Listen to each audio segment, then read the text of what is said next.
4767। आज है 21 मई 2021। अगर ये वीडियो आप पहली बार देख रहे हो तो ये कनश्री आचार्य इस वीडियो के नीचे लिखा हुआ है, वहाँ पर क्लिक करने से आप डायरेक्टली मेरे चैनल पे जा सकते हो या फेसबुक में जाकर फॉलो कर सकते हो, ताकि हमारे यहाँ से जब भी कोई वीडियोस दिया जाए तो आपको नोटिफिकेशन मिलते रहे।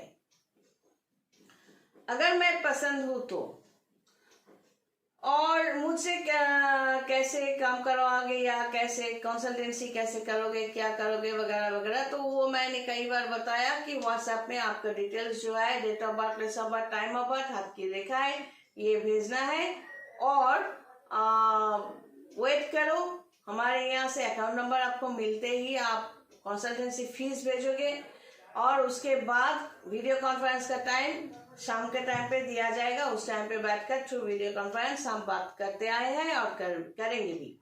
यहाँ पर जो भी पूछते हैं कि आपके यहाँ जाना है, कहाँ पर है आपके मकान, तो ये साफ है, ये जानबूझकर नौटंकी मार रहा है या वीडियोस देखा ही नहीं, सिर्फ थोबड़े को देखते गए या मुझे देखते गए या सोचते गए। चलो, आज का टॉपिक ये है कि ये जो मटेरियल बॉडी, इमैटेरियल बॉडी, ये सब बोलते रहते हैं, एनर्जी फील्ड को लेकर बोलते रहते हैं।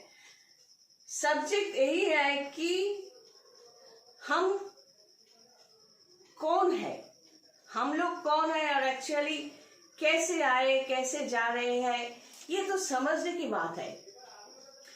अब बात यह है कि सोचो किसी का नाम है क्या नाम लो किसी का, सोचो किसी का नाम है बंदर। तो ये बंदर बाबू जब छोटे थे तब से बहुत सपना देखा। तो ये बंदर बाबू शादी की, प्यार व्यार किया, शादी की, बच्चे हुए। ये बंदर बाबू नौकरी वगैरह या बिजनेस कुछ भी करते होंगे और बहुत कुछ सोचते हैं, प्लानिंग करते हैं कि हमें सब इतने बीवी बच्चे इतना प्यार करता है। ये ऑपोजिट सेक्स भी हो सकता है, बंदर बाबू या बंदर बोधी भाभी, ऐसा कुछ। तो बाबू बोल के ही हम शुरू करते हैं। तो ये बंदर बाबू बहुत कुछ समझते हैं, सोचते हैं, बीमा वगैरह बहुत कुछ को करते रहते हैं कि हमारे जाने के बाद इन लोगों का क्या होगा।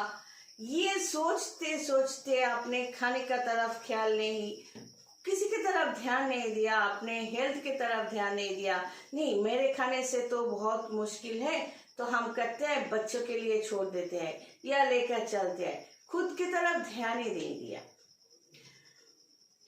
तो एक बार क्या हुआ, बंदर बाबू अचानक बुढ़ा होकर, दो टाइप की मौत के लिए हम बोलते हैं, रिजल्ट एक ही निकलते हैं, अचानक एक्सीडेंट में मर गए या बुढ़ा होकर या 50-60 की उम्र में वो गुजर गए।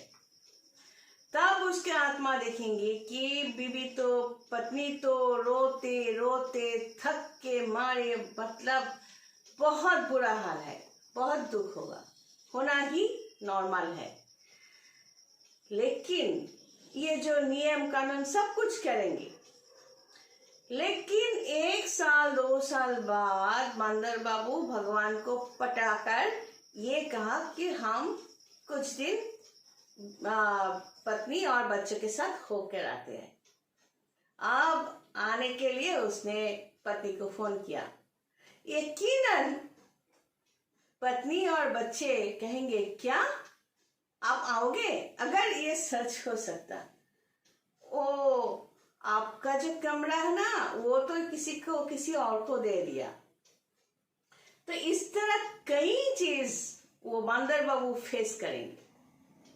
तो इसीलिए कहते हैं जो एक बार शरीर छोड़ देता है उसको आने की कोई रास्ता भगवान छोड़ते ही नहीं, क्योंकि भगवान को भी पता है जो प्रॉब्लम है, जो दुख है, वो मरने की बात है। वो बेचारा इतना प्लानिंग करके पैसा वैसा सब कुछ जमा करके गया कि या अचानक भी मर गया, जो भी है कि खुश होंगे मरने की बात कि हमने सब इंतजाम कर दिया। आप वो देख रहे हैं कि सोचेंगे कि बंदर बाबू के नाम से जो पड़ा हुआ है उसी को लोग जानते थे। तो क्यों कह रहे हैं कि बंदर बाबू गुजर गए या मर गए या हमें छोड़ के चले गए? तो वही तो बंदर बाबू तो पड़े हुए हैं, तो गया कौन? हम तो यहीं पर है, क्या हमें देख नहीं रहे हैं? नहीं, सचमुच कोई देख नहीं सकता बंदर बाबू को। शरीर छोड़, जब तक शरीर है, एक आत्मा का परिचय शरीर के साथ ही है, और इसलिए इस शरीर को ज्योतिष की भाषा में लग्न कहा गया है। और ये लग्न मिलते हैं पूर्व जन्म के हिसाब से। कहाँ पर पैदा होंगे वो मिलते हैं पूर्व जन्म के कर्म के हिसाब से। ये शरीर, चेहरा, सब कुछ, बाल, नाखून, सब कुछ A to Z मॉलिक्यूल्स, अणु परमाणु जो शरीर में एक एक है, सब इसी में से मिलते हैं भाई। अब ये लग्न पकड़ो तो इसमें आएगा कि आप दिखने में कैसे हो, सामने गंजा हो या बाल बहुत है, दांत की सेटिंग क्या है, नाक की सेटिंग क्या है, गाल कैसा है, कान कैसा है, नाखून कैसा है, उंगली कैसी है, ये जो नाखून बड़े बड़े हैं या छोटे छोटे हैं, कैसा है, ये माउंट कैसे होंगे, पैर की शेप कैसे होंगे, यहाँ से यहाँ तक जो लंबाई है, यहाँ से यहाँ तक लंबाई एक ही है या किसी का यहाँ से यहाँ तक लंबाई यहाँ से ज्यादा है। तो ये सब कुछ ये लग्न में मिलते हैं।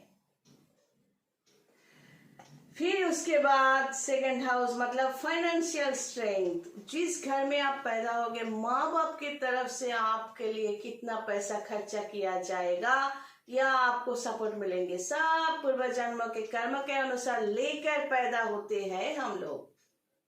तो ये कर्मिक रिजल्ट जो है, कर्म के हिसाब से जो तैयार हो जाता है कि हम कहाँ कैसे पैदा होंगे।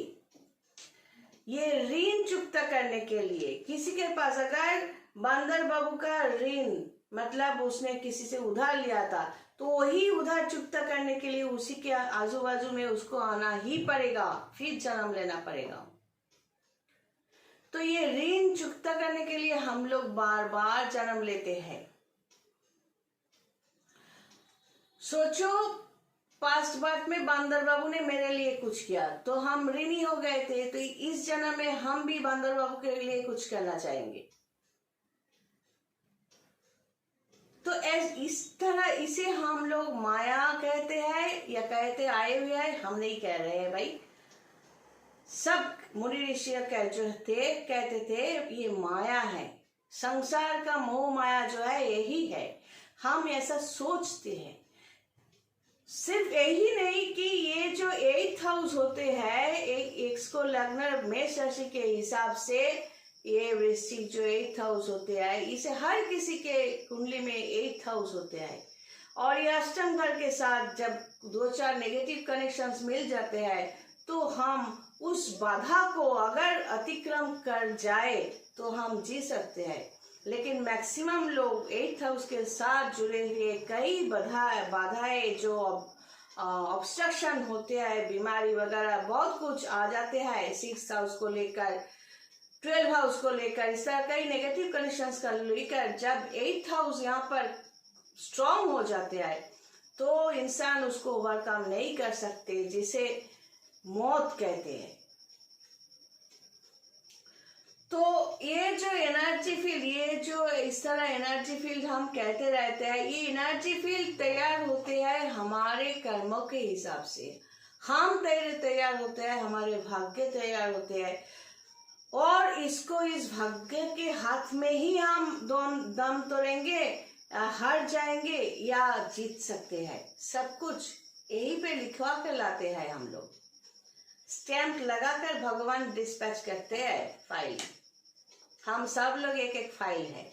तो ये बंदर बाबू को लेकर बात करते हैं। बंदर बाबू सोचेंगे कि हम जब तक जिंदा थे ये मुझसे ये इतना प्यार करती थी, वो मुझसे इतना प्यार करता था, हम क्या क्या ला कर नहीं दिए, और 1 साल हुए नहीं हमें भूल गए।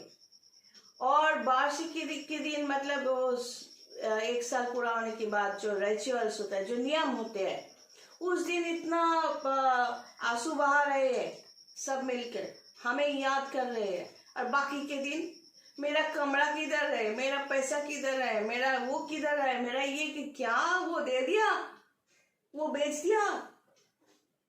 बांदर बाबू तो मरने की बाद भी स्ट्रोक होकर मरने वाले होंगे। तो यही माया है। इसीलिए हम कहते रहते हैं कि हमारे क्लाइंट्स को भी, जो हमसे जुड़े रहते हैं, कि देखो जब तक जान है, हम जिंदा है, जो मर्जी है, अगर आपको ये मर्जी है तो आप करो, लेकिन साथ में अपना आप खुद को पूछो हमारा मर्जी क्या है, और खुद को पैम्पर करो, सपोर्ट करो। मतलब एक बच्चे को अगर जैसे आप सपोर्ट करते हो, तो खुद को कभी कभी बच्चा बनाओ और पूछो तुम्हें क्या चाहिए, और खुद को खुद का जवाब खुद सुनो, मुझे ये चाहिए, तो भागो उस वहां तक और हासिल करो, क्योंकि ये जिंदगी तुम्हारी है। जाकर भगवान के पास रोगे तब भी भगवान भी कहेंगे, या बांदर बाबू आकर अगर इन लोगों को पकड़ के गर्दन पकड़ के पूछे, क्या रे मैंने तेरे लिए इतना इतना किया, तुम लोगों के लिए इतना कुछ किया और हमें तुम भूल गए। सीधे सीधे बच्चे जवाब देंगे, बच्चे है तो क्या है, छोटा बच्चा समझ के हमको डराओ मत, किसने कहा था करने के लिए, और ये जन्म जो दिया है ये आपका तो हक है, ये ड्यूटी है करना। कोई भी रिश्ते में लोग होंगे तो कहेंगे किसने कहा था, हमने थोड़ी ना कहा था कि खुद के लिए नहीं करो और हमारे लिए करो। बस यही जवाब मिलने वाले हैं।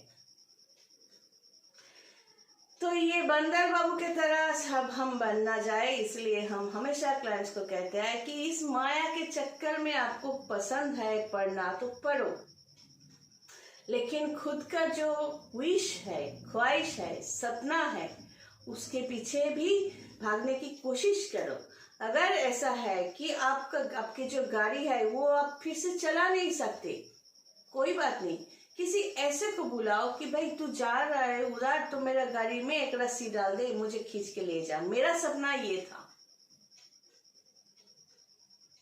तो गाड़ी वाले का नाम स्पिरिचुअल सिस्टम होते हैं, स्पिरिचुअल गाइड होते हैं, तंत्र है। भाई हम अकेले तो नहीं है, आप किसी को भी चूज कर सकते हो, लेकिन करो। अगर खुद अपना गाड़ी चला नहीं सकते तो किसी को पकड़ो। और नॉर्मली क्या होता है, इसे